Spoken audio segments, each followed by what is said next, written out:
Greetings, good evening, and welcome. My name is Catherine Mitchell. I'm the Dean of the Social Sciences, and I want to welcome you to the Sheldon Kamenecki Lecture, We Choose Now, Climate Justice from the Southern Frontlines, featuring Colette Pichon Battle in conversation with Professor Flora Liu and doctoral student Chris Lang. And we are very lucky. So it's exciting to be here. And we're particularly lucky because we actually have Sheldon Kamenecki here with us tonight. Thank you for being here with us, Sheldon. He was a Dean of the Social Sciences before me for 11 years, from 2006 to 2017. And the environment was one of Sheldon's passions and a key area of focus for him as a Dean. Among other accomplishments, he established the Coastal Science and Policy Program, which is a highly sought after MA program with participants and students from around the world. And it's interdisciplinary. And he started the project with the Dean of the Physical and Biological Sciences, who is also here with us tonight, Dean Paul Koch. And that program is really foresighted in the sense that both these deans knew that knowledge, they had the knowledge that science itself is not enough, that you really need to combine the ecological with the social, that they're interlinked, and that gives the program strength. And not only did they have that emphasis, but they also understood that equity is a piece of the thinking and imagining of solutions that's absolutely essential to any program having real impact on the world. In terms of any solutions we can think about, those are solutions that have to be connected to policy and governance and ethics. And that's the social sciences piece that we think about in collaboration with the science knowledge. And also, of course, with in partnership with the communities that we live in and serve. So the Kamenecki Lecture Fund Endowment was established with these guiding principles in honor of Sheldon's work on coastal science and policy and so many other things he accomplished as dean. And many people founded and supported the endowment when he stepped down. So if any of you are here in the audience or are joining us online tonight, I want to say thank you. So the guiding principles of the fund are also features of the social sciences at UCSC. We are deeply committed to climate and environmental justice. And in general, we are interested in transforming the world, not just understanding it. In addition to our longstanding collaborations with PBSci and knowing the importance of science and social science working together, we also recognize that how we tell stories matters. And thus we work in close collaboration with the arts, the humanities, and with the arts and the humanities as well. So as the Division of Social Sciences, we think of ourselves as the central hub on campus. We are the interconnector, the interlocutor, the beating heart of the university. It's a lot of responsibility, but we like it. So before I turn over to Chris Benner to welcome our special guest tonight, I want to note another climate event that's coming up soon. April 21 through 23, we have the Climate Conference. That is from the April 21 event is from 6 to 8 at the Seymour Marine Discovery Center. And we have a panel presentation with talks and discussions at that event. And then on the 23rd from 10 to 2, we have the Climate Action Market also at the Seymour Center. So please come to that if you have time. It's also another collaboration that we have with PBSci. Now let me introduce Chris Benner, he is the Dorothy E. Everett Chair in Global Information and Social Entrepreneurship, and he's a professor in environmental studies and sociology here on this campus. And he currently directs the Everett Program for Technology and Social Change and the Institute for Social Transformation. So Chris's research examines the relationships between technological change, regional development, and the structure of economic opportunity, focusing on regional labor markets and the transformation of work and employment. So Chris, over to you. Thank you.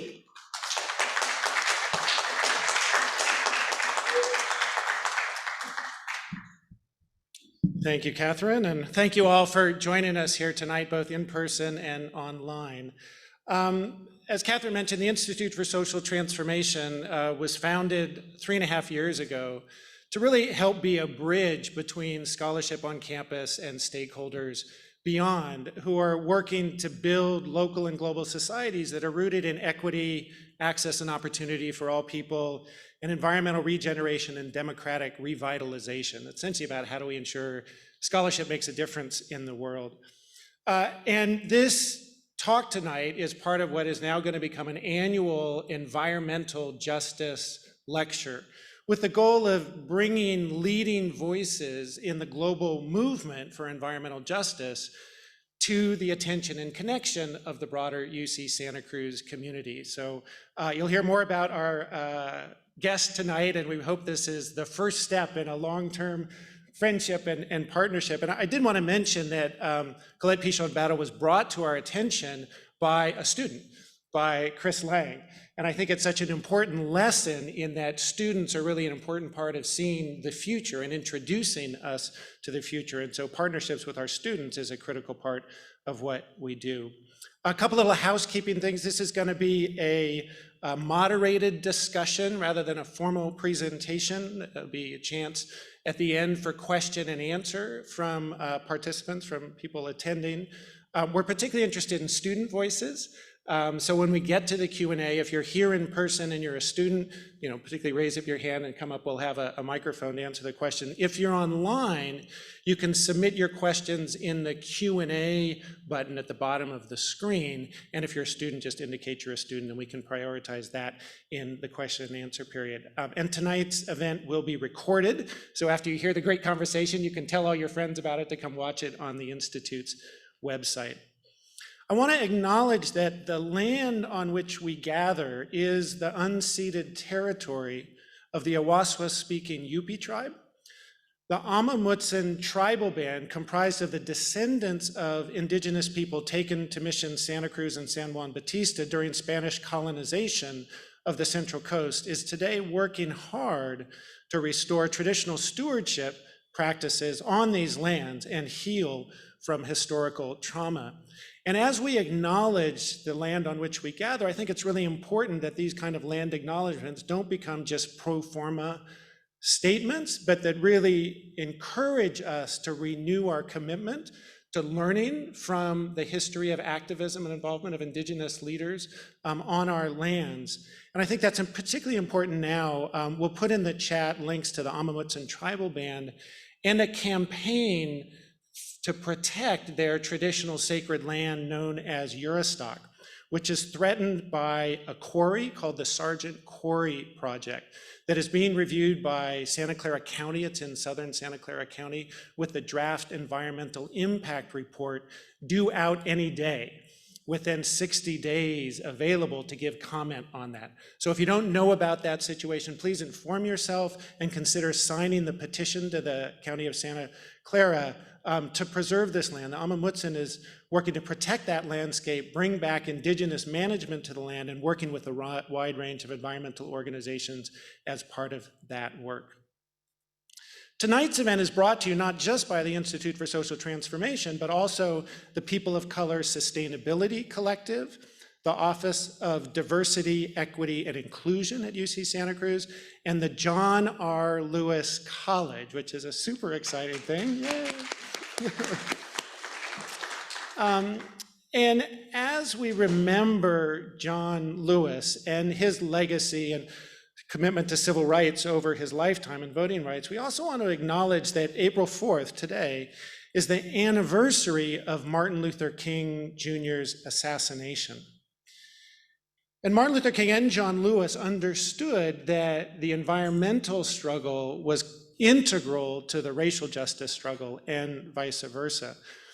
Martin Luther King was quoted to have said at one point, "We have flown the air like birds and swum the sea like fishes, but have yet to learn the simple act of walking the earth like brothers and sisters."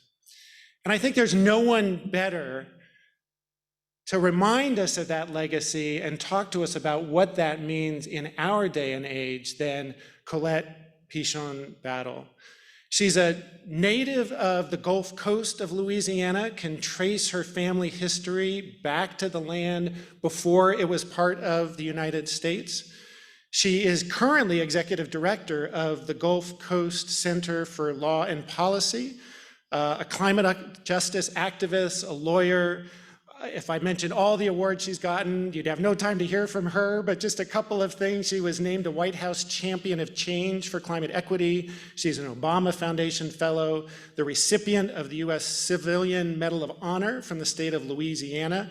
And her December 2019 TED Talk, which you should all check out, has been viewed over 3.5 million times. That's super inspirational. So. And Colette will be in conversation tonight with Flora Liu, professor of environmental studies and provost of College 9 and the soon-to-be named John R. Lewis College at UC Santa Cruz. Her own research examines environmental justice, indigenous lifeways, and oil extraction in the Ecuadorian Amazon, and water justice and governance locally and around the world. And she is a co-founder of the People of Color Sustainability Collective. And Chris Lang, and we'll give appreciation for both of them in a second, is a doctoral student in environmental studies at UC Santa Cruz. His research explores the intersections of race, consumerism, and disposability culture, veganism, and food justice. He has worked closely with the People of Color Sustainability Collective and the American Indian Resource Center to bring student-led co-curricular programming about environmental justice to UC Santa Cruz. So please welcome all three of our guests. And Flora, I'll turn it to you to start the conversation. Thank you so much, Chris. Good evening, everyone. And thank you so much for being here, both in this room and online. I wanted to start the conversation tonight, Colette, by asking you to help me understand a couple of these terms that we bandy about, right? Environmental justice, climate justice, right? And also to ask you to talk to me a little bit more as, one coastal community to another. What's so special about the Gulf Coast and Louisiana, where you're from? And what do we need to understand about it so that we can start to learn about, care about, see ourselves, see our fates intertwined with your home, your hometown? I love it, and just thank you so much for having me. It's such a pleasure to be here. I will not make fun of vegans. I will simply say thank you for your trees. I just want to acknowledge that I live and work on the land of the Choctaw Nation, and I just want to offer honor and respect to them as I think about these questions. I'll get to the difference of the definitions, but let me start with what I love about my home. I come from the swamplands and the bayou areas, and I like to smile about it because I mean, if you're a Star Wars fan and you've seen like where Yoda lived and like all the stuff was living, like that's like the swamp for real. And I love it. It's very green, it's full of life, it's old, the trees. I mean, we got some trees that could rival your trees. And it turns out they're cousins, actually. The cypress is the cousin to the redwood, and those are our sacred trees. It's a beautiful place, it's a beautiful region, but it is also the region that has the largest population of African Americans in the United States. And of course, most people will have the courage to admit and acknowledge that is a legacy of slavery and the enslavement of Africans on this land. Mm-hmm. It's also important to understand it's heavy agricultural land. The Africans were brought in to work a very fertile region. And so we have, my state is one of the largest producers of rice. Fishing is our #2 industry. It's very bountiful, but it's also economically where you find the majority of the poorest people, and it's the poorest states. So if you look at the income, you'll see that the legacy of slavery still has an economic impact on how people live. A lot of our systems are broken. The joke in my region, the whole South, is which state is last on the list. And it's a sad joke until you make fun of Texas, which is totally okay. You can always make fun of Texas. It's acceptable. It's a sad joke, but it's also a call to action for those of us who are in the work. If our states are still last on these lists, that means our work is not done. And we know that the most effective movements in this country have come from the South. And the most memorable warriors, including Dr. Martin Luther King Jr., thank you for mentioning him today, rest his soul. These are leaders who are coming from some of the harshest fights in this country, and they are rising up and creating movements that not only change this country, but they ripple out throughout the world. And so it's an honor to be from the South. It's an honor to be a Southerner. It's not a badge that you think about wearing proudly when you're young, because everyone has something really bad to say about your region and your home. But as you grow up and you realize we're still here, we fought against everything that many people are only waking up to now. Welcome. Welcome to the, whatever this is. But it also means the strongest people in this country are in the Deep South, and I'm really proud to be part of that lineage. When I think about climate justice versus environmental justice, one thing I have to say is, like, I am not an environmental justice leader. I always get tagged as one. Usually people use environmental justice as a synonym for Black folks. That's usually what's happening. But I'm not an environmental justice leader. Environmental justice leaders are generally working on pollution. They're working on the pollution of our air, our water, our soil. They're working on sort of the immediate impacts, oftentimes of industry, on people and communities that are living right next to it or downstream or downwind. And they concentrate on chemical compounds and impacts on human bodies and what the aggregation of these things do to communities. And so there are many, many environmental justice leaders who have been in this work way before me, who are working to clean things up and clean them up immediately, and that's important. My job began in the aftermath of Hurricane Katrina, and I really began to understand the difference between environmental justice and climate justice after the BP oil drilling disaster 5 years later. So if you can imagine this big storm that basically wipes out 3 states of the coast, and then 5 years later, an oil drilling disaster that takes out all of our waterways and all of our fishing and all of our natural ways of being, you start to connect some dots. What did we just get hit with? And what's responsible? It turns out that these big storms, Katrina, and many of the storms that have come after her are so big, they're so extreme, they're so fast moving, because we have accelerated the climate crisis due to mostly oil and gas drilling. And so when we see the explosion of the Deepwater Horizon, which will be 12 years this year, or this month in April, when you see that explosion and you understand that this industry is in charge of these storms, you start to really make some connections that might not have, been obvious. So my work has been around understanding greenhouse gas emissions, understanding what's driving oil and gas to continue to do what they're doing despite us having enough oil and gas to go forward, despite us not having the money, the resources, the technology to go to renewable, but we're not. What is happening where we're choosing this industry that is causing this more extreme weather? What is happening? And of course, that really has to do with our economy. And that's a different conversation that I think we'll get into. But for me, climate justice is not achieved if you do not reach environmental justice.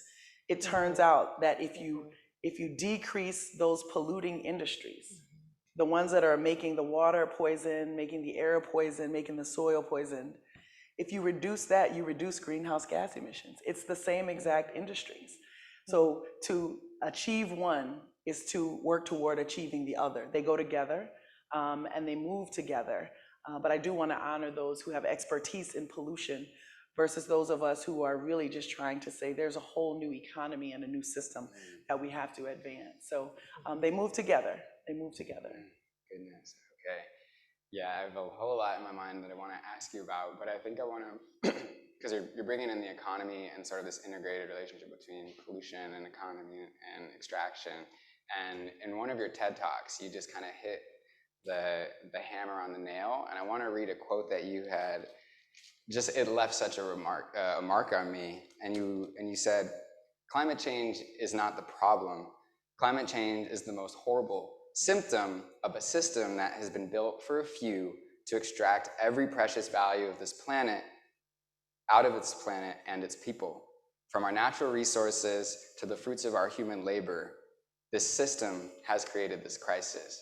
And I'm wondering if you can expand a little bit more on how you got to that conclusion and how it's so necessary in this climate justice conversation to really be thinking about the symptom that we're seeing and sort of all of these nuts and gears of a system in place that has been disposing not just of humans, but of the environment, of the air, of the water, of different animals and trees, to get us to this position that we're in, this position of precarity. Yeah. Can you expand on that a little bit? Yeah, absolutely. I wasn't sure Ted was going to let me leave that line in, by the way. I'm glad I snuck that in. No, it was a powerful moment, the TED stage. And you also realize who you're talking to, right? So you're talking to probably mostly our country's wealthiest people. They're very comfortable, and they've never really thought about root causes. And it turns out most of us don't think about root causes. We're not really asking why things continue to happen. We are usually just doing the best we can to address the surface. But we were seeing too many storms, and we were seeing a recovery that was for too few. And it really began to turn my wheels. I'm thinking, here's a storm. We simply need to do what this country knows how to do, put everything in place and help everybody. Because we have the resources, we have the know-how, we have the manpower. For a while down in the Gulf, we had everything. We had tons of money, tons of media, tons of people, the military, the philanthropy. I mean, everybody was there. But there was a group of people not getting helped, and they looked like me. And they were poor, and they were left out again and again from these systems that have been created, and no one has really had a critique about. Certainly not disaster. I think in disaster, we all just assume we'll respond to disaster. Well, it's our people, let's get them out of harm's way. And I began to watch how much money is made in disaster.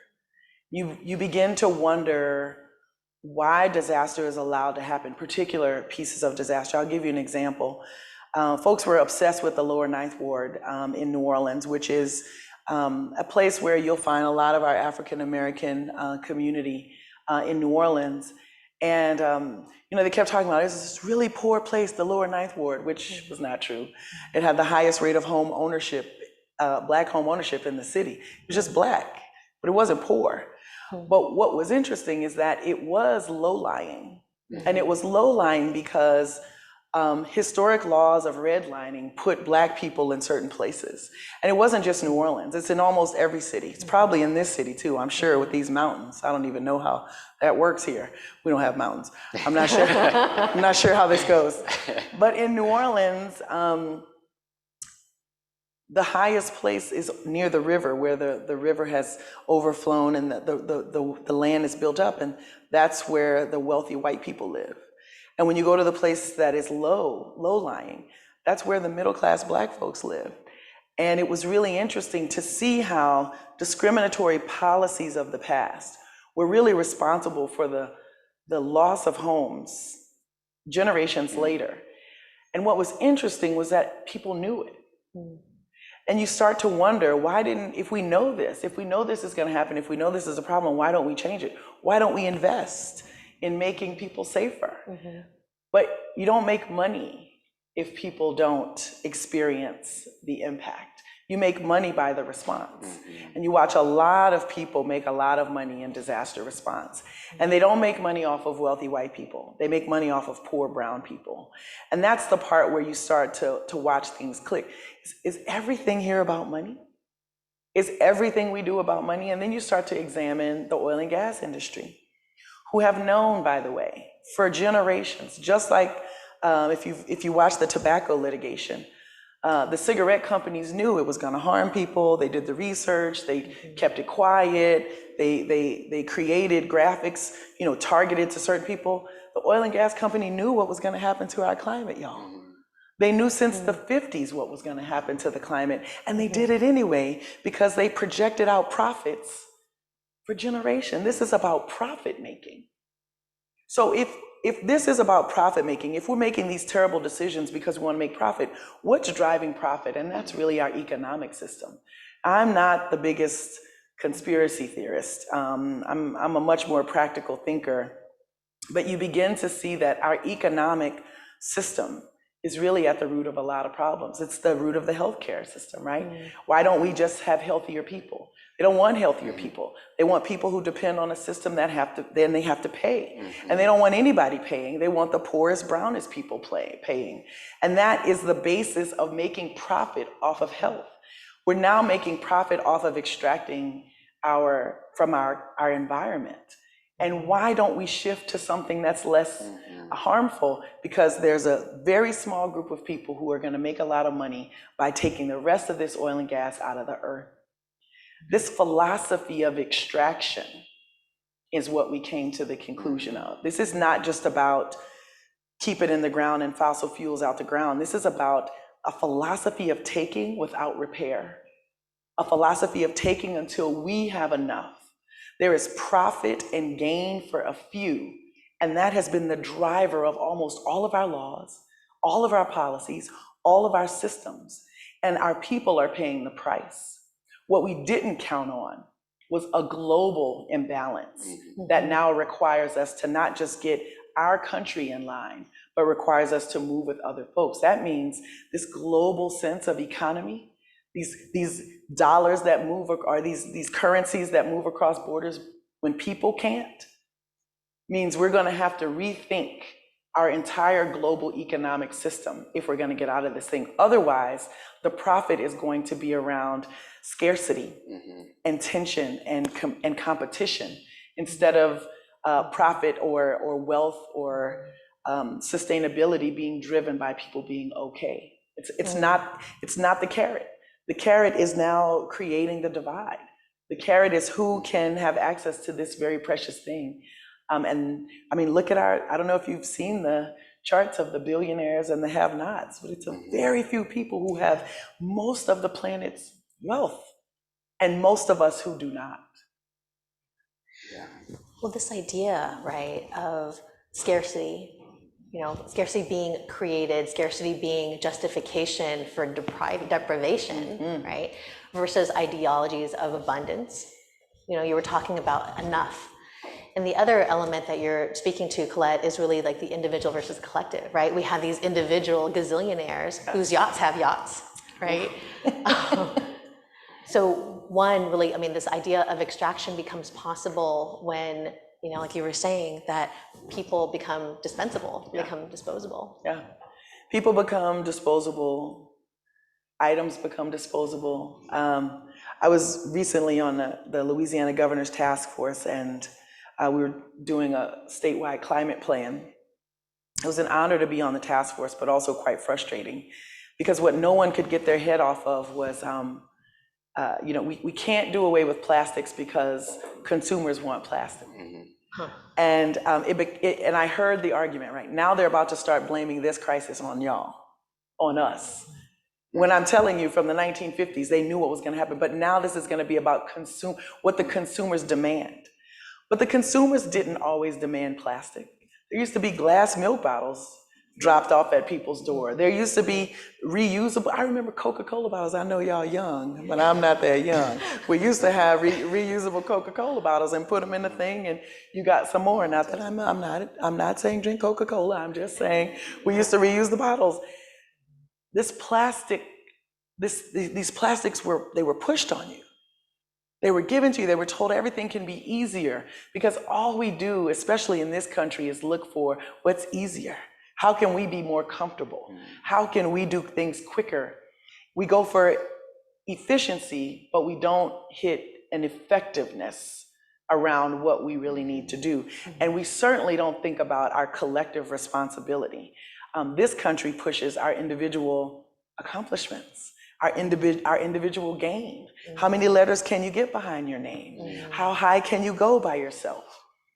But what is going to actually get us out of this crisis is a different understanding of a collectivity, of a human species moving together. This is how I feel about the vaccine. This is how I feel about the climate crisis. This is how I feel about a lot of really challenging issues.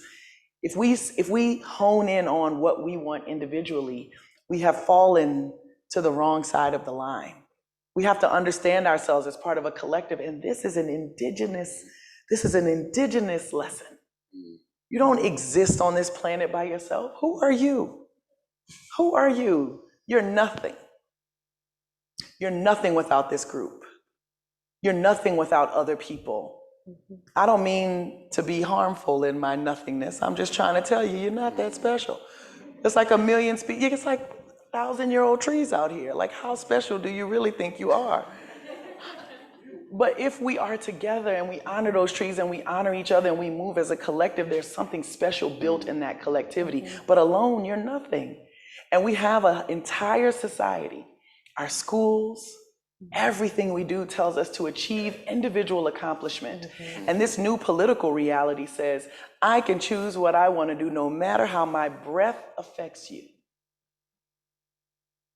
I mean, when we have lost the ability to breathe together, we have a problem. And I think we've lost our sense of collectivity because this country says you can do it on your own. You can compete and you can win. You can be the winner and they're the loser. We're talking about patriarchy now. We're talking about colonization now. We're talking about imperialist viewpoints now. And it's got us into trouble, which is why the indigenous point of view has to be lifted up and honored right now. Because that collective way of living and being, and even not taking yourself so seriously all the time, is the only way we survive. And the minute we allow this economy to benefit so few, it's like not even a percentage. It's not even a percentage of the world's population that owns almost all of its wealth. And look at the suffering. This is really one of those moments where we're going to have to rethink how we live our society. We're going to have to rethink the things we throw away. We can't throw people away, and we can't throw plastic away. And we're going to have to shift all of that and learn how to deal with difficult people and learn how to drink out of glass again. You know, you have to relearn. You're going to have to relearn things because this culture right now tells you if somebody offends you today, you can let them go, just like a plastic bottle in a trash can. But the work is to not let them go.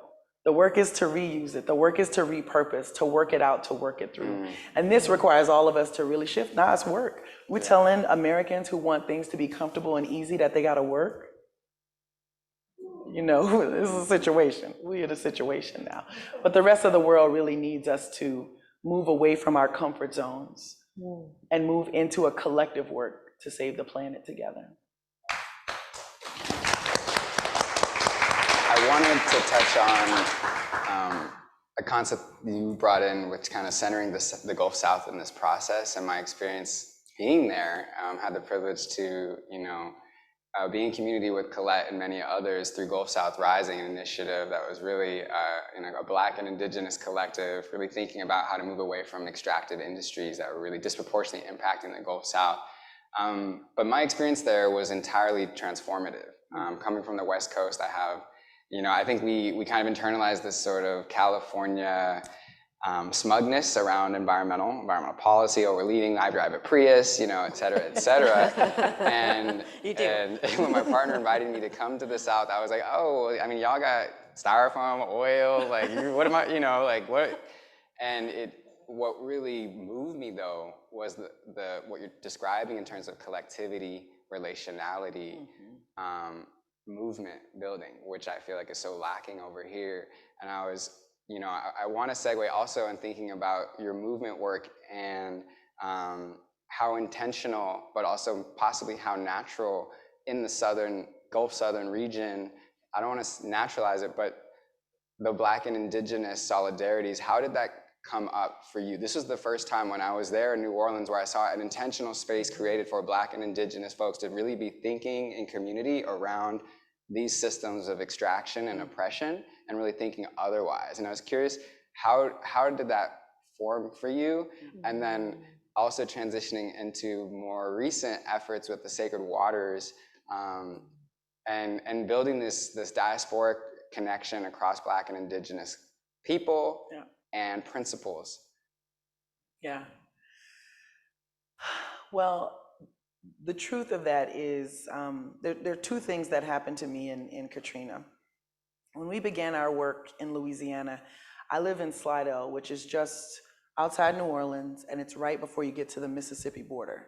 So if I go 10 miles east, I hit Mississippi.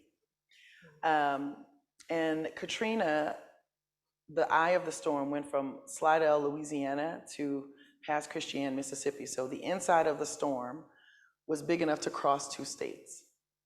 So when we began to work, and you're really just looking for people, and you go to your neighbors, right? My neighbors are across a state line. Now, they're not really across the state line. I don't know who drew these lines in the first place. I mean, they're right up the street, for crying out loud. You just go and check on them. But technically, we were in another state. And I remember we got labeled as like a regional organization because we were working in 2 states. And I was like, that's sort of true. I mean, I guess we're not a statewide organization, but we were so close, and it was so easy, and it was so natural, and they were our neighbors. And so that is where we went. My identity is like that line.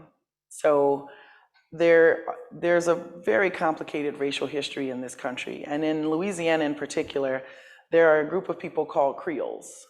And the Creole community was, at one point in time, neither black nor white. It was its own race. And the Creoles and the Native Americans were put in the same area.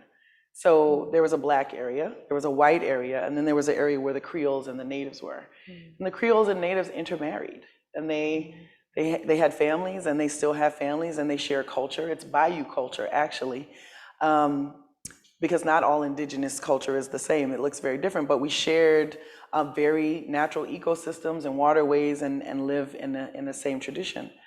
And so my understanding of Black and indigenous was never separate. It was always together, actually, only to find that in some places that is not an easy collaboration, especially as we go more nationally. And there's real historic harm that Black folk have done to indigenous folk, and that indigenous folks have done to Black folk. And mostly it's around a colonizing power pitting us against each other, right? So now we have a shared reality. We're in the same areas. They're getting impacted by the climate crisis. And we also have been used by the colonizing power to harm each other. For me, it wasn't hard, but I have worked inside of Black formations and Native formations and watched how hard that this conversation is. But it became very clear to me that we weren't gonna win if we did not address this country's original sins. The original sin against the first peoples of this land, and the original sin against the indigenous peoples of the African continent who were brought here. And so I think when we talk about indigeneity and indigenous tradition, we have to remember Black folks are indigenous to Africa. Indigenous doesn't mean Native Americans of Turtle Island. It means people who are indigenous to a land and a place. And there were indigenous people who were brought here and met indigenous people who were here. If that's the case, and if that's the truth, and if we have harmed each other, then the only thing I knew to do was to apologize. And this is not my legal training that taught me this. This is not a book that taught me this. This is my culture that says when harm is done, you have to account for it. You don't have to hold people to the ground for it all the time, but you have to account for it. And if there is a remedy that is being requested, you have to offer that remedy. So we did the Sacred Waters Pilgrimage in 2020 during COVID, Lord of mercy. We went down the Mississippi River from the headwaters in Minnesota all the way down to the Gulf. We met on every full moon, only women and Two-Spirit folk, Black and Native only. And we did indigenous African ritual and indigenous ritual to Turtle Island. And we had ceremony on and with the water. And we took the time to apologize to each other. We found all of the Native people. We specifically looked for Native women and Two-Spirit folk who were original to the land, if we could find them, certainly those who were on the land. And we asked for permission to be there. And so many of these women said, nobody ever asked us for permission. Since the beginning of this country, nobody ever asked us for permission. And so as a Black identified woman, I said, we're simply asking for permission to do ceremony at the water on your land. And then they would join us. And we were joined by women. We started off with like 20 women.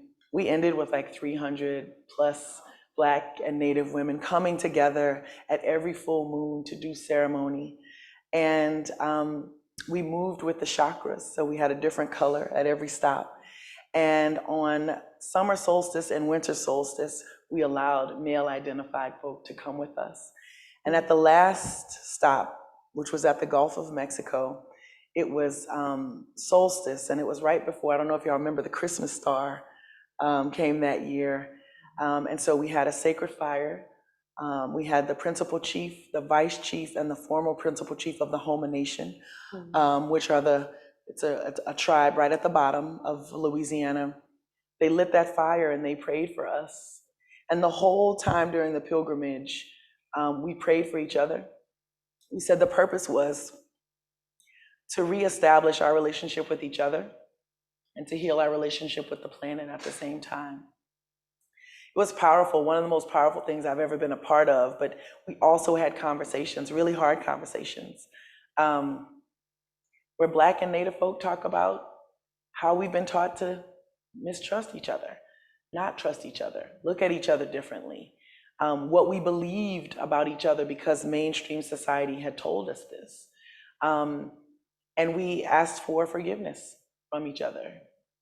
We also had conversations about mass agriculture and fishing and climate and violence against women and patriarchy. And for the first time, some of the tribes in Iowa met some of the tribes in Louisiana and understood that the corporate runoff of fossil fuel-based fertilizer and pesticides were creating a dead zone in the Gulf of Mexico, stopping the fishing of all of these tribes. And they had never connected before. They had never connected before. And we saw folks who were in Minnesota and in St. Louis, these Black people who just wished that they had some kind of connection back to Africa, back to their land, who wanted to be part of something special and spiritual. It was really, really powerful. But it was also the beginning of a very intentional national work together. If Black and Native folk in this land can work together on the climate crisis, we can save the planet. But we're gonna need everybody to follow us. We're gonna need everybody to follow us. And that's what we were building, that leadership, so that folks could follow.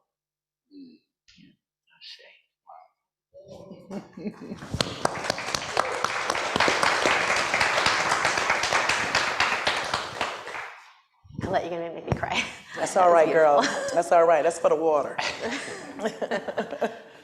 And I want to ask you about that, right? Your intersectionality.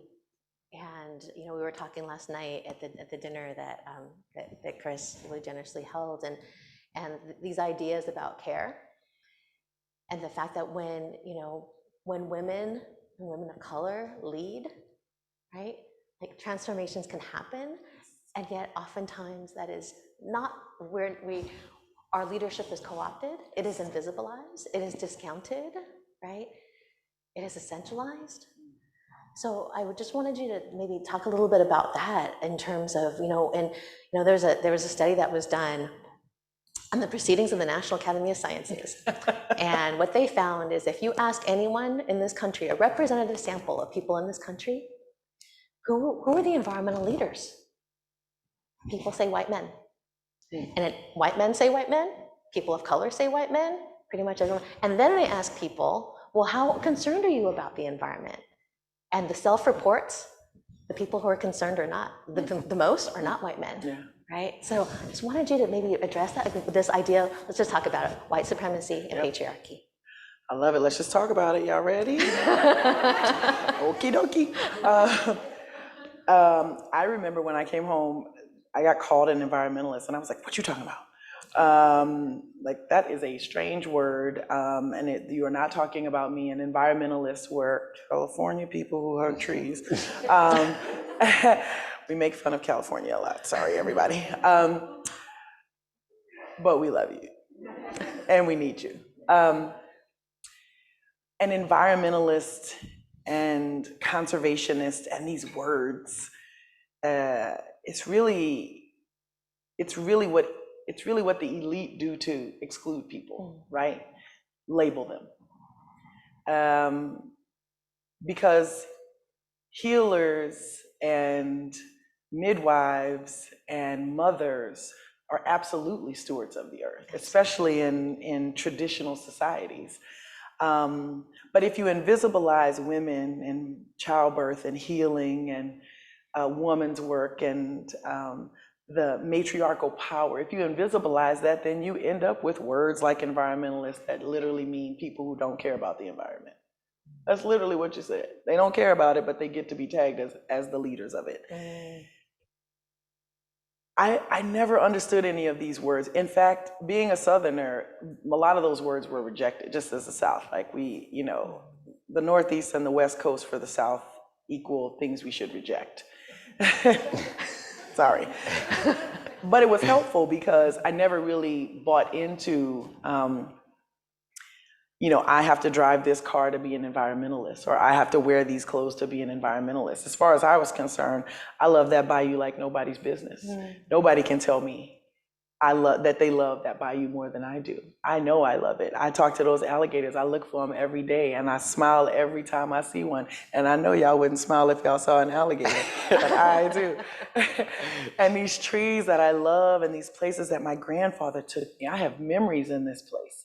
You can't tell me I'm not a steward of this area, of this space, and our culture is tied to it, right? What we grow and what we celebrate and what we harvest. I mean, right now it's Lent for us. We're a lot of Catholics in the area, and like Lent in South Louisiana is like the best time to go. It's like crawfish everywhere. It's fish, it's bountiful, it's strawberries, it's everything that we could have. So we have always been connected to it, but it's connected through culture, which is also invisibilized and turned into something called art that you just get to look at on a wall, right? As opposed to something you get to experience and be a part of and taste and move your body to, which is culture. And these are the things that have been relegated to the non-value, mostly because white folks don't have it, especially in this country. They're so devoid and removed from it that they don't value it. But it's a shame that is the case. And it's a shame that the people who do have culture, who do have deep ties, aren't more valued and looked to for answers. I mean, if we want to know how to survive, ask the people who have survived. I mean, we ought to be following every indigenous person we can get our hands on. Survival, we are right now at a question of global survival. Who survived? Who has survived everything? Who has survived the worst of mankind? Who has survived the worst of nature's challenges? The indigenous communities are still here, and they have survived. That makes them leaders. Why are they invisible to us? We should be on our knees. We should be bringing them gifts, and we should be asking for any information that they can give us in order to survive. And that is really the only reason not to do that is to be in some kind of weird denial around your own white supremacist and like your own white level of higher value than others. I'm not calling you a white supremacist. I'm not saying you hate and you want to kill people. I'm saying there's something inside of a lot of our white mainstream brothers and sisters that says I am a little bit more important than the next person. And that is dangerous because you're not, and neither am I. But if we don't deal with that, see, every time we talk about it, people get real nervous. Are you calling me a racist? No, I'm not calling you a racist. I'm just saying you might have some racist tendencies. That's all I'm saying. I'm not saying you're a racist. I'm saying we have this stuff baked into us. Yeah. We have it baked into us. And it's not because you chose it. It's because you have systems that put it into you every single day. And TV shows and social media, they put it into you every single day. You have to purge it out of you or else it's still in you. And now we're talking about people having the courage to address the things that are inside of us. This is trauma. White supremacy is trauma. It doesn't just harm Black folks, it's harming white folks. It's harming our whole society. The courage to deal with that means you might find out something about yourself you don't like. But in this society, that imperfection, that means you didn't win the competition. That means you're not on top. That means you're not the best. And that's what we have a problem with. But if you were part of a collective, there is no best. There's just us. You at your best, me at my best is us at our best. And that's all we got. We have to give up this sort of like, I don't want to deal with my own imperfection. I don't want to deal with my own with the things that I have to change about myself. I have to change things about myself too. I'm a Southern Black woman sitting here telling all the white people, I have to change stuff about myself too. You're not in it alone, except you're in power. So your deficiencies and all of these things that are inside of you, I think causing a lot of tension, they're being played out on my body. They're being played out on my community. And this is where we have to draw a line. This is where you're gonna meet the resistance, right? And it can't just be about individuals doing bad things. It has to be about us changing entire systems. Why does our education system not teach us all to be better human beings? Why aren't we going for a society where everybody can be okay? What the hell is this thing called competition anyway? And is it really getting us to where we think we need to be? And by the way, we got 7 years to change all of this around. 7 years before we reach a point of no return. And this ecosystem we call Earth cannot sustain human life the way it is sustaining it now. 7 years. How old will you be in 7 years? And how quickly do you have to address your internal challenges so that we can get to where we need to go and move as a collective? This is hard work. This is hard work, y'all. This is not like I'm gonna go take a class and take a training and get my certificate and I feel good about myself. This is not that. This is like constant practice. And brown and Black and female folk have been doing the practice a lot. We have to do it every day. Half of us are highly skilled at it. How do I see myself make a change? I need to change. I need to apologize. I need to correct. I need to move on. I need to forgive. We got to do that every day. We got to do that. I'm watching this campus. It's mighty white. I'm just looking at these brown faces in the audience. That means they're doing that every day. To walk through this campus every day, they have to move past some internal thing, be okay, forgive somebody, and keep going. It's possible. If you practice it, you can do it. We do it every day. And we're gonna need to do it. And we can't get stuck in that guilt. Because there's this thing, there's a lot of people trying to make a lot of white people feel guilty. I'm not trying to make you feel guilty. I'm trying to get you to get up and let's go. We got to move. We got to move past the guilt. I need you to do your work, and then we got to go, because we got to take down the oil and gas industry. We got to take down capitalism. We got to take down patriarchy. It's a lot of work we got to do, and I need you to hurry up and come home.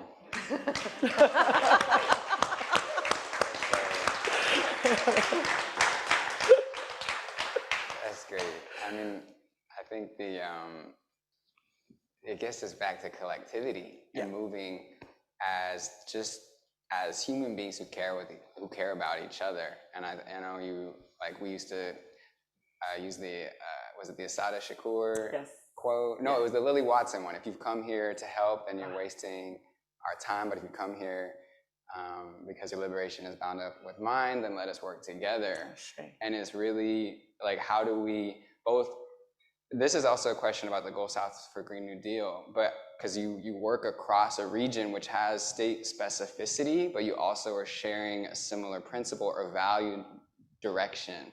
How do we, with such a diverse group of people, how do we bring everyone together and also try to figure out each person's positional strengths and histories to take down oil and gas?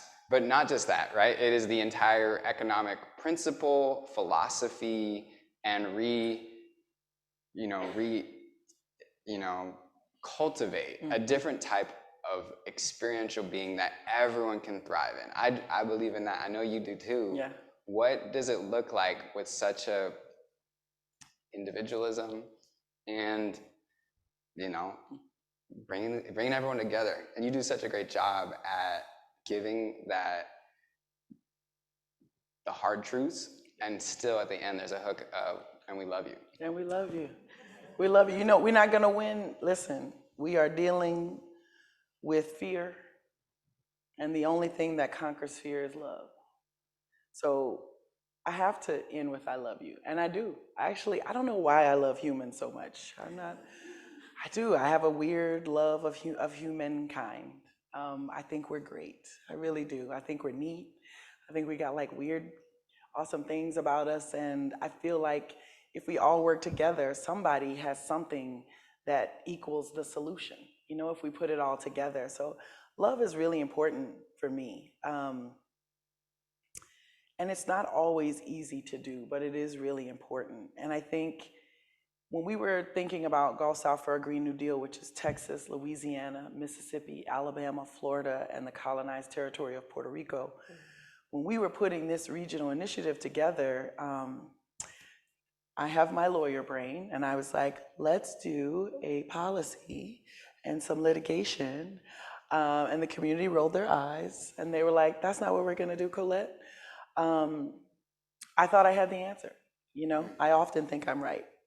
Sometimes I am, but I always think I'm right. And you may suffer from that too. I don't know if there's anyone who knows what I'm talking about, but you have a community that will correct you if you are not right. And I was not right. We did not need another law or policy to collectivize. We needed drums. We needed healing. We needed food. We needed music. We needed trees. We needed space. And this brilliant moment, it was 10 years after Katrina 10, the demand from the community was healing. 10 years after Katrina, what was being said over and over again was, we have not healed. How are we building anything? Nothing is working, by the way. When I told you the region had all of this stuff, all these resources, everything came. And there are new buildings, and there are new people. But the old people who were there are not back. They are still displaced. Hundreds of thousands of people have not come back. We've got new people in who saw lots of opportunity in the Katrina zone. And we can talk about that later over whiskey. But let me just focus. We did not get our people back. They're still gone. They're in Atlanta and Houston and Memphis and Baton Rouge. They are not home. And they're not home because we didn't build the thing back correctly. We did not heal. We built buildings. We created new opportunity zones, but we didn't bring our people back. The healing was demanded by the community. And when you're a community organizer and you believe in bottom-up organizing, you have to follow the community.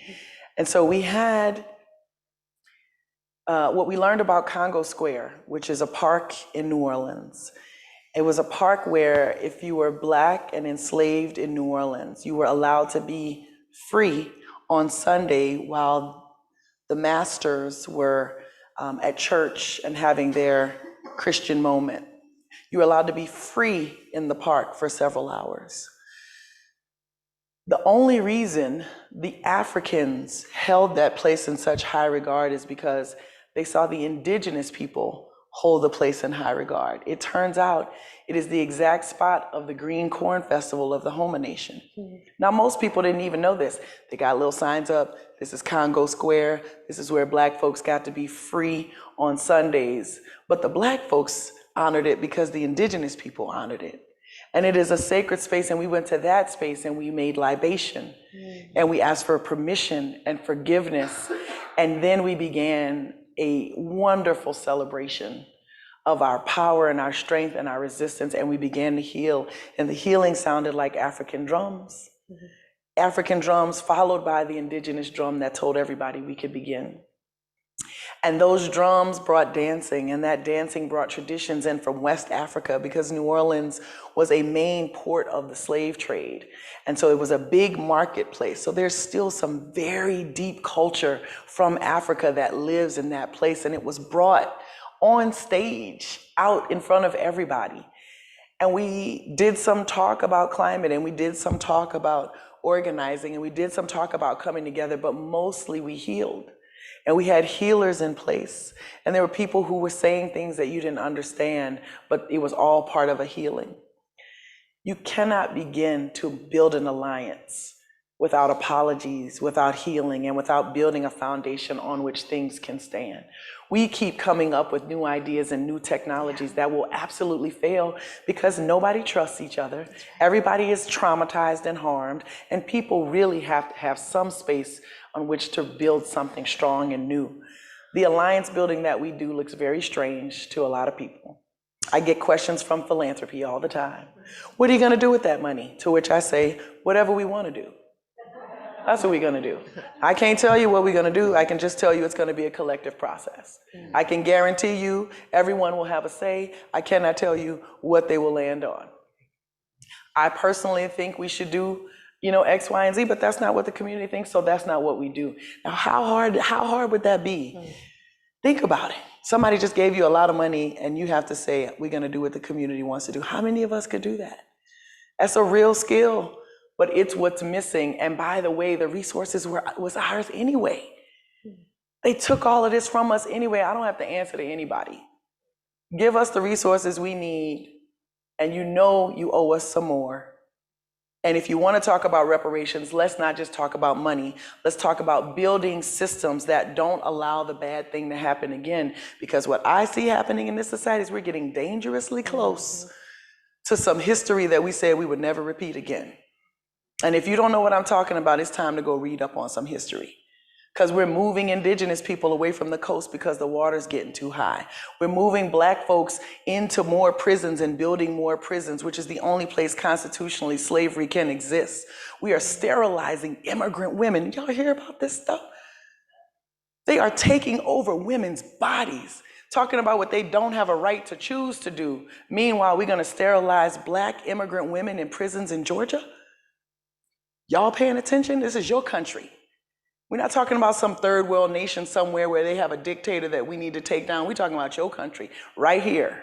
This is what's happening. And if we don't pay attention, that thing that we think only happens over there in those third world countries will take over us. And by the way, they're going after our democracy, the ability for the community to choose what it wants to do in the first place. This is why I tell philanthropy, I'm not gonna tell you what we're gonna do with the money. But this is also why we spend a lot of time coming up with collective decision-making processes that the community can practice and do, because we have forgotten what democracy is. We've forgotten what civic participation is. We're sitting here letting people hand us things without questioning, without engaging, because we think democracy is something you do every 4 years when you check off a box. It is not. It is sweeping a floor. You have to do it every day. The dust comes in and you gotta sweep it again. And that's what democracy is. And it's not that pretty, but it could be nice and clean if you do it right. And that's how we have to think about this work. Yeah. Thank you. I like this guy. This is my new friend. Colette, I want to talk. You were talking about healing, and I wanted to talk about trauma, and I wanted to talk about loss, and I wanted to talk about place. Because we in this institution serve students who are also incredibly wounded right now, right?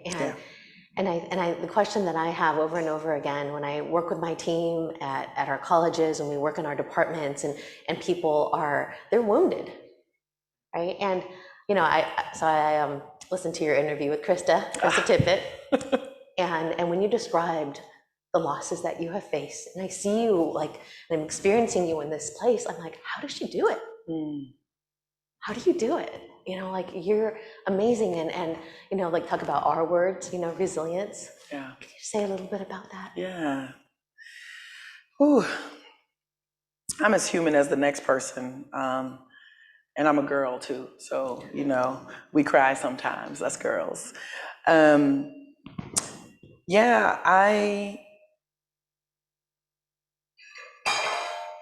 Amen. I think about our land all the time because the community that I live in, there's nothing we can do to save it. It will be lost to sea level rise, even if we accomplish all of the biggest things. The maps that show sea level rise, the inundation that will come with just higher seas will take my community. And it'll take my culture, it'll take our language, it'll take our house, it'll take our cemeteries, it'll take everything when it comes. And so for me, it feels like my job is to make sure that people hear and know who we are and where we were, and that we were strong and that we fought. But also, there's a job sometimes of being that canary, of being that beacon, right? You really don't want anybody to have to experience something like Katrina. I'm telling you, you don't want that for yourself. You don't want to see your community underwater and bodies and body trucks and years of trauma and rebuilding and people walking around in a daze because the trauma is so big. You don't want to experience that. You don't want to feel it, and you don't want to see your community go down like that. And I have to tell that story, or else you might think we're okay, and we're not. If you haven't had a fire or a drought or a flood or a hurricane hit you, it's coming. It's coming. And when it comes, it's terrible. And it's terrible not just for that moment, it's terrible for a really long time, a really, really long time. So it's important for me to tell these stories. It's important for me to speak. It's important for me to make sure that I stay connected to the beautiful people that I get to meet in this work, because I feel blessed and I feel called and I feel like this is something that I have to do. And I also feel like I have to remind people that we have beautiful things to save. We have joy, and we have each other, and we have culture, and we have redwoods and mountains and things that haven't gone under yet, that don't have to be part of this extractive economy. They don't have to be part of this imperial legacy. We can stop it right now if we just get out of our individual selves and move together. We can actually do something about it, because some people's communities are the sacrifice so that you never have to experience it. The South has been the sacrifice zone for this nation for generations. For generations. You want to know how much blood has been shed so that we can be comfortably sitting in an auditorium on a Monday? There's a lot of people who have died, including Dr. Martin Luther King Jr., so that we somehow at some point figure out that we got to do something different. Yes, we got to read books. Yes, we got to get degrees. And also we got to show up for the fight. Because there are a lot of people fighting every day, and they don't have you standing next to them.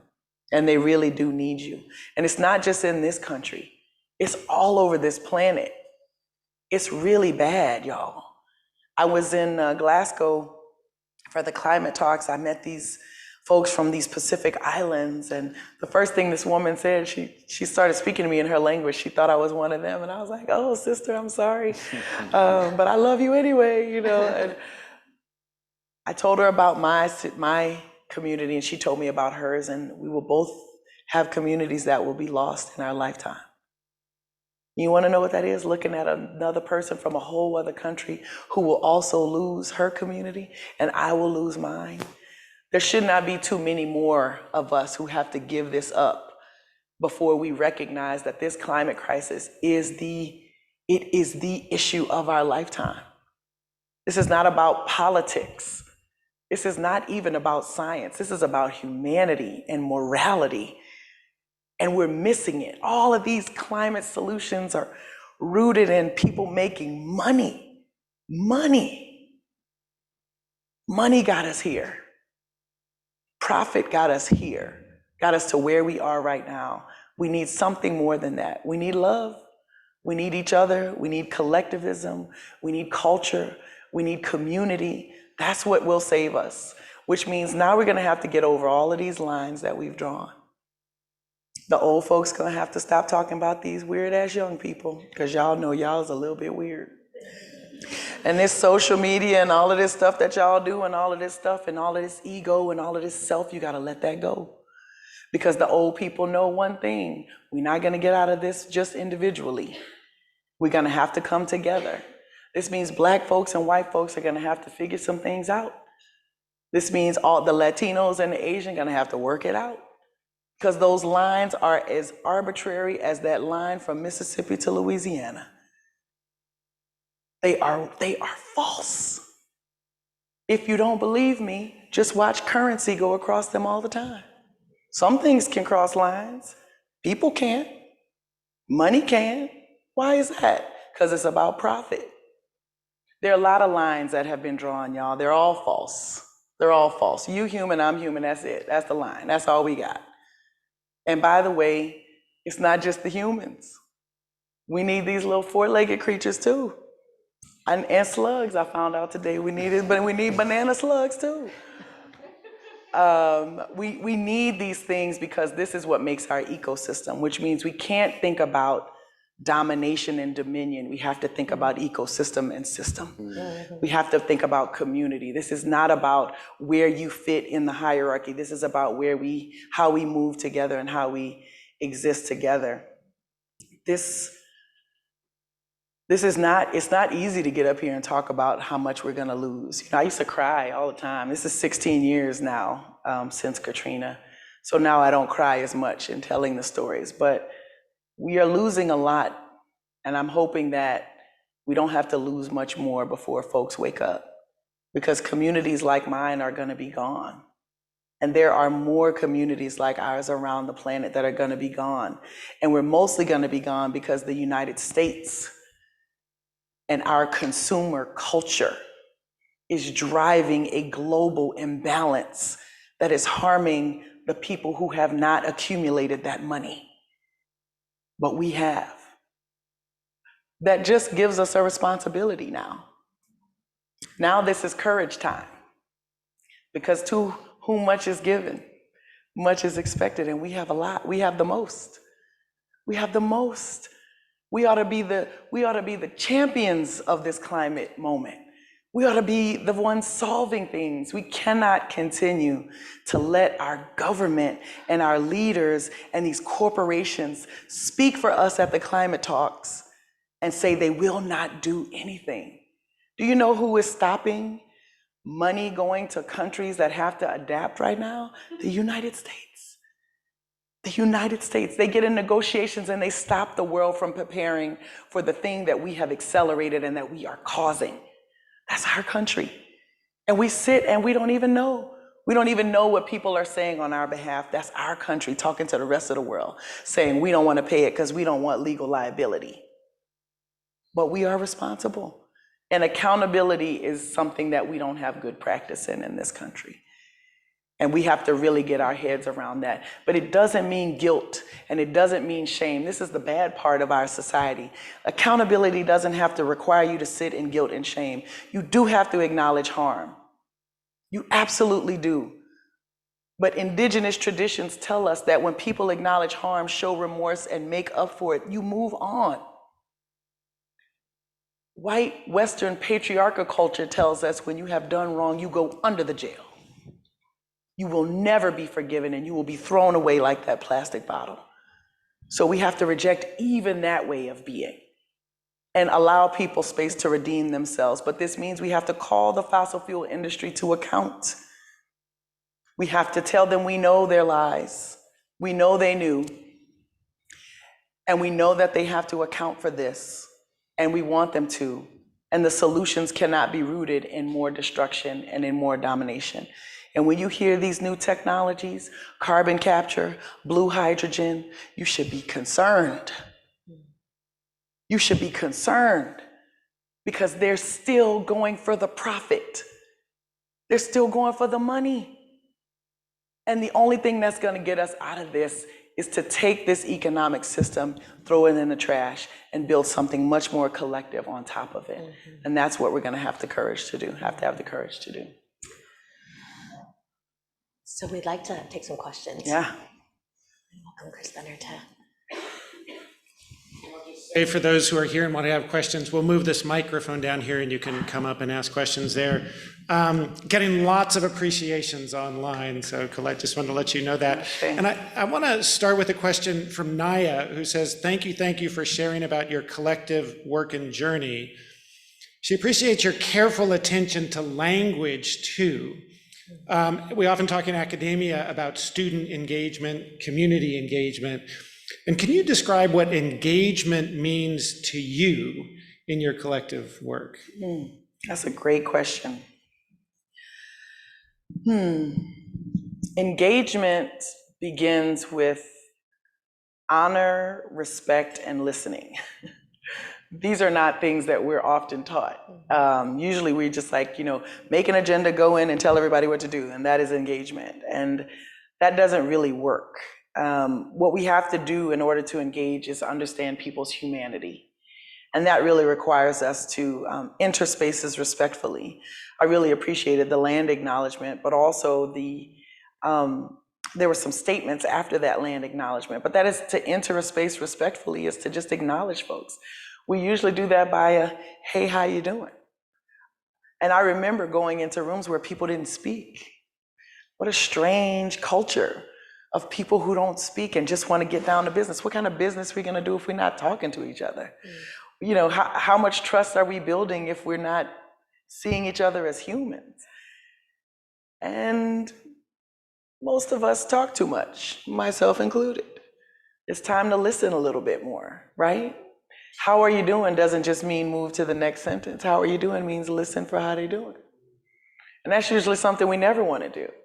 I can't tell you how frustrated for years, and probably still to this day, that I am in community, because how long the check-ins take. Yeah, anybody been to those check-ins that take too long? Y'all know what I'm talking about? Lord have mercy.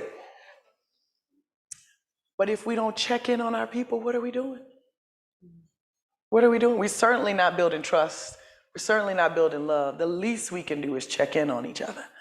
The least you can do is take a minute to make sure everybody's all right, because everybody's not all right. Everybody's not, and how could we be? Look at this world we're living in. How could everybody be all right? And every now and again, you have to take some time for when that person is not all right to make sure everybody's okay. I went to this one meeting in Mississippi. It was a meeting of all Black women. And it was an all-day meeting, and I had spent days preparing the agenda, because I still like agendas. And this woman received a message that one of her students was killed. And she received it right in the meeting, and it was terrible. And she was crying, and it was all these Black women. I'm telling you, the agenda went out the window. There is no agenda now. Whatever I thought was about to be accomplished in that meeting was absolutely not about to be accomplished in that meeting. And they surrounded her, and they sang, and they prayed. And this woman was like in pain. I mean, it was one of her, like, these, I know y'all make fun of y'all teachers, but they love y'all. You know what I'm saying? Y'all grow on them, and they invest in you. And if something happens to you, they feel it. And this woman, I just remember her crying, and they sang and they prayed. That was maybe an hour and a half. I was in Mississippi. It was probably 2 hours. So, there's a lot of singing in Mississippi, and it was what needed to be done, because that is what the collective needed.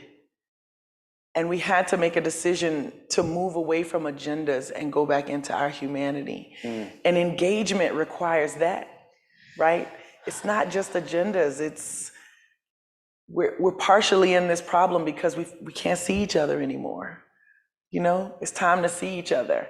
We don't even have to agree. We just have to see each other. And that's really, I think, what engagement is all about: listening, seeing, listening, and then allowing yourself to hear the agenda of the community, which is not the same thing as forcing your agenda on the community. And it turns out what is developed will help you too. What is cultivated will help you too. Yeah. If there's a question from someone in the audience, yeah, please come on up. Thanks for being here. Really amazing stuff. So I'm also from, I'm from New Orleans, and many of the things you talk about resonate very deeply. And one of the things that you briefly touched on was the assisted migration at Ile-de-Jean-Charles. Can you just speak a little bit more about assisted migration in this region, which is, for better or worse, going to be something like a broader conversation needs to happen? Yeah, thank you for that. Assisted migration, thank you for putting it in those terms. Some people call it managed retreat. Some people, I don't know, it's a hard topic. Louisiana, as many of you know, has received the first federal dollars for relocation due to climate change. It's one of the first acknowledgments of our federal government that climate change is real, and that there's going to be a lot of internal shifting of our nation in order to deal with it.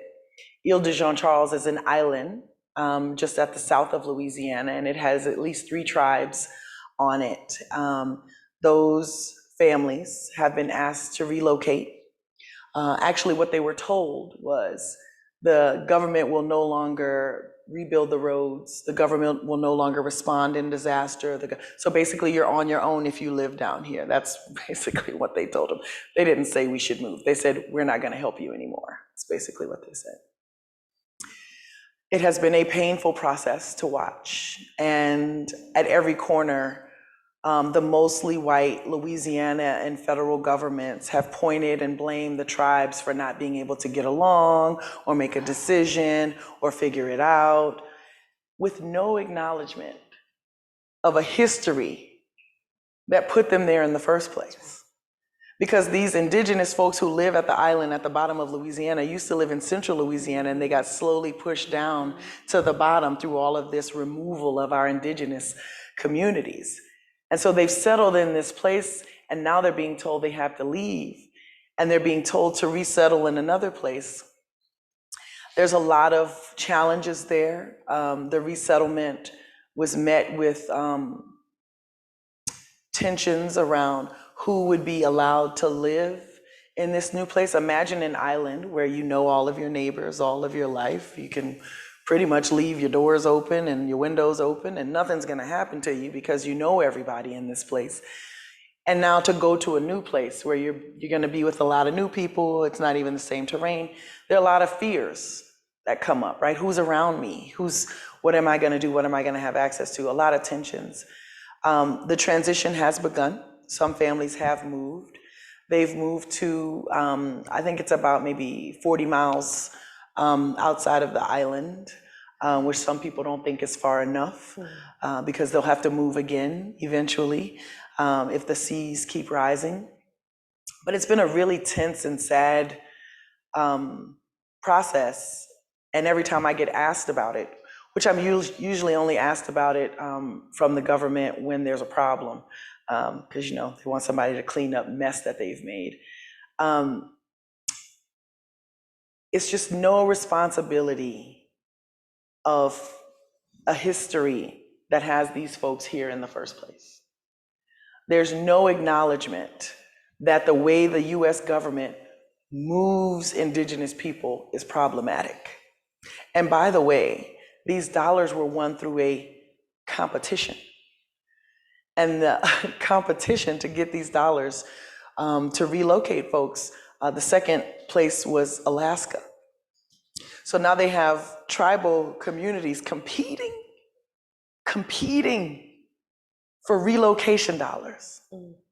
And they blame them when there's tension and confusion. They blame them for this trauma that they know from generations ago, and now they're going through again. And nobody took a second to say, what is it to lose your land? What does it do to your person and your identity to lose your land?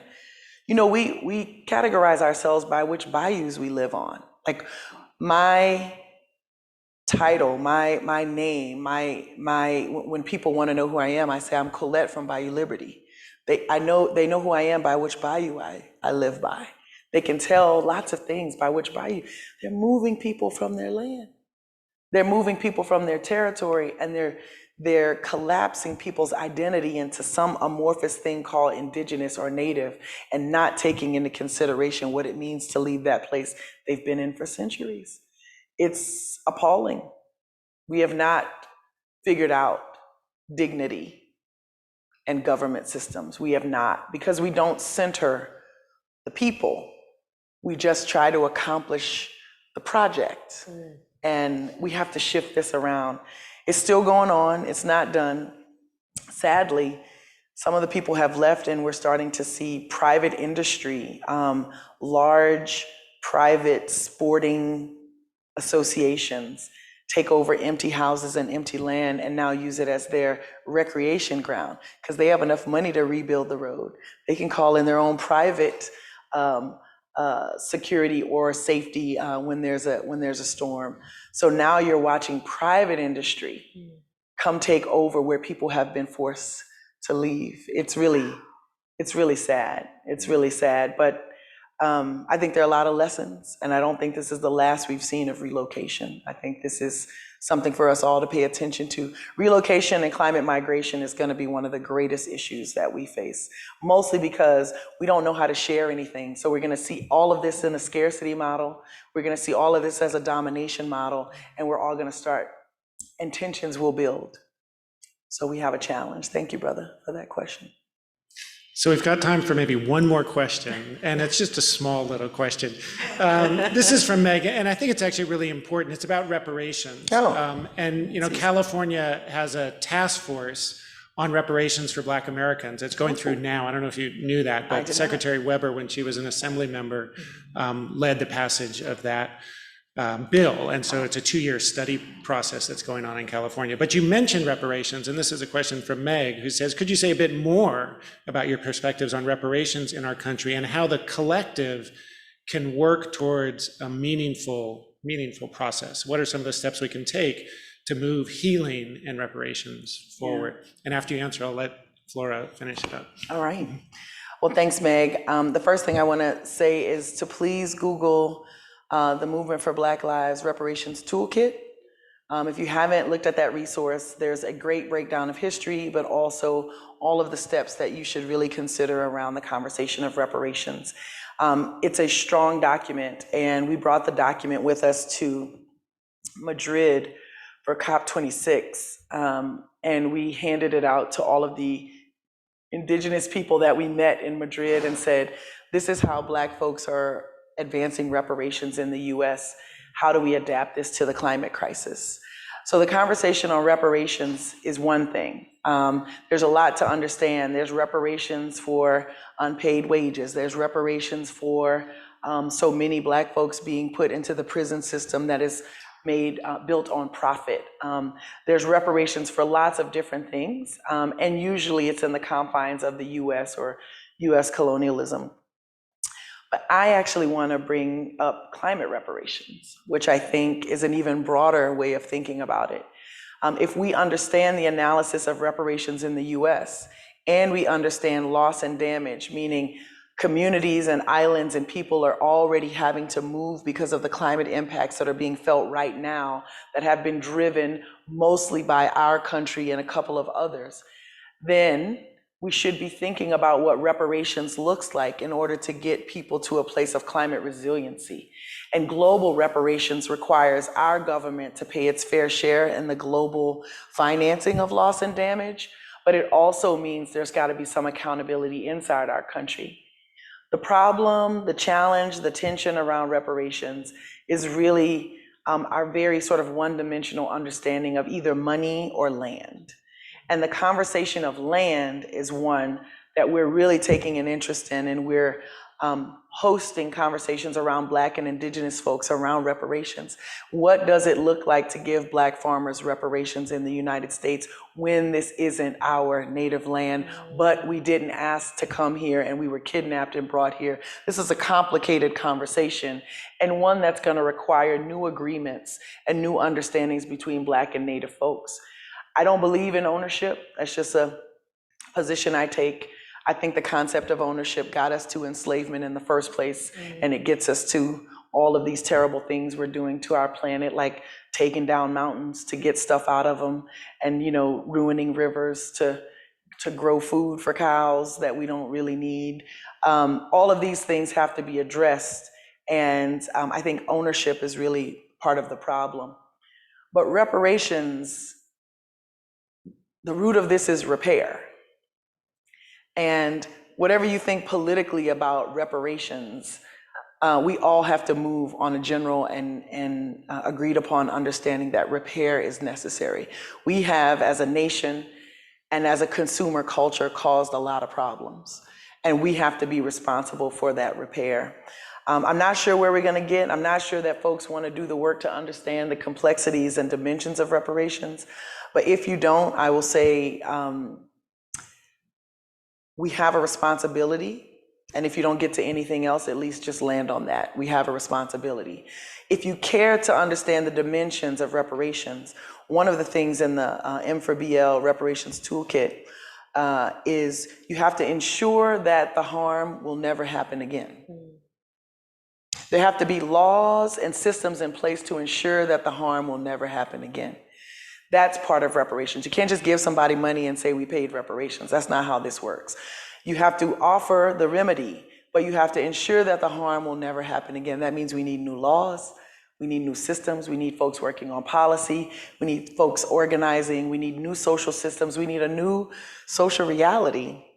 And this is what's gonna get us to reparations. I don't want anybody to think we can just write checks, because after 9/11, I remember, write a check to show your patriotism. After Katrina, I remember, write a check to show people that you care about them.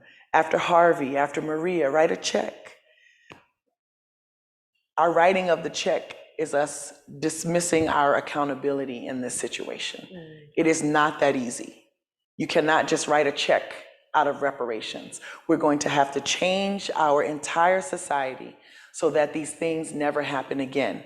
Not slavery, not this acceleration of the climate crisis, and this is going to require us to do some hard work, some heavy lifting. But the good news, everybody, the good news is the party is down in Louisiana when we're done. So, I mean, I'm just saying, we're kind of known for it. So that's the good news, that's the good news.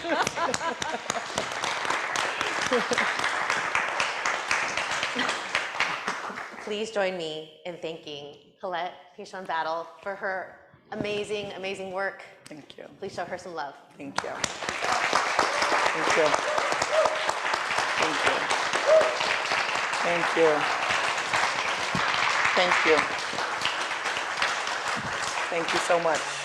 And I'd like to thank, of course, Thank you. Chris Lang, Dean Catherine Mitchell, Yes. Dean Sheldon Kamenecki, Chris Benner, and the Institute for Social Transformation. Y'all, this is such an amazing time because we have such incredible speakers coming to our campus, and I just wanted to end by directing you to some upcoming events that you're for sure want to check out. So there are 2 more talks in the Necessary Trouble series that is being hosted through John R. Lewis College, College 9, the Institute for Social Transformation, the Center for Racial Justice, the Division of Social Sciences.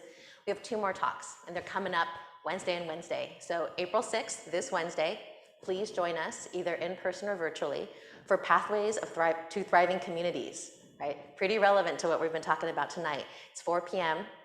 And April 13th, the following Wednesday, please join us for our wonderful panel about students as agents of transformative change that's being organized by the Center for Racial Justice. Dean Mitchell talked about the Climate Change Conference from April 21st to 23rd.